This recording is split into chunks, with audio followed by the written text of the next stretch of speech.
महाराष्ट्र की राजनीति में नई हलचल देखने को मिल रही है। शरद पवार के बारे में हमेशा अच्छा बोलने वाले संजय राउत अब उनसे बेहद नाराज दिख रहे हैं। एनसीपी-एसपी के प्रमुख शरद पवार ने मंगलवार को महाराष्ट्र के डिप्टी सीएम एकनाथ शिंदे को महादजी शिंदे राष्ट्रीय गौरव पुरस्कार से सम्मानित किया था।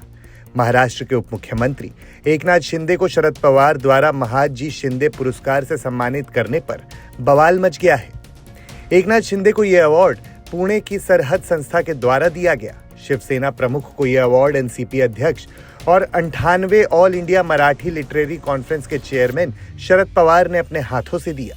यह समारोह दिल्ली के महाराष्ट्र सदन में संपन्न हुआ। इसको लेकर अब उद्धव ठाकरे गुट के सांसद संजय राउत ने बड़ा हमला बोला है। यूबीटी सांसद ने कहा कि उन्हें शरद पवार से ये उम्मीद नहीं थी। संजय राउत ने कहा, गुगली डालने वाले शरद पवार आज खुद हिट विकेट हो गए हैं। उन्हें एकनाथ शिंदे को अपनी बातों से सम्मानित नहीं करना चाहिए था और उस कार्यक्रम में भी शामिल नहीं होना चाहिए था। किसने दिया है अवार्ड, आपको मालूम है? इस प्रकार के जो अवार्ड होते हैं, जो राजनेताओं को देते हैं, वो खरीदे जाते हैं या बेचे जाते हैं। किसने दिया है अवार्ड, आपको मालूम है? इस प्रकार के जो अवार्ड होते हैं, जो राजनेताओं को देते हैं, वो खरीदे जाते हैं या बेचे जाते हैं। वहीं एकनाथ शिंदे गुट के नेता एवं महाराष्ट्र सरकार में मंत्री संजय शिरसाट ने उद्धव ठाकरे और संजय राउत पर पलटवार किया है। उद्धव ठाकरे नाराज है या नहीं है, लेकिन उन्होंने कोई भी टिप्पणी की नहीं, ना बोला भी नहीं है। लेकिन अब शरद पवार साहब ने राजनीति कैसा करना चाहिए, ये अगर संजय राउत सरी के आदमी बोलने लगे तो मुझे लगता है ये बात तो बहुत बड़ी हो गई।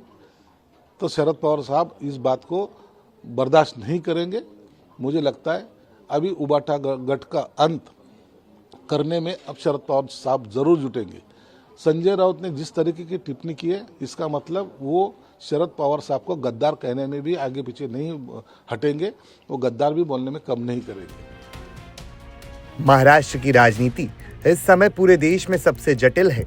यहाँ राजनीतिक दल और नेताओं की नीयत को समझना टेढ़ी खीर है। किसके मन में क्या चल रहा है, ये कहना बहुत मुश्किल है।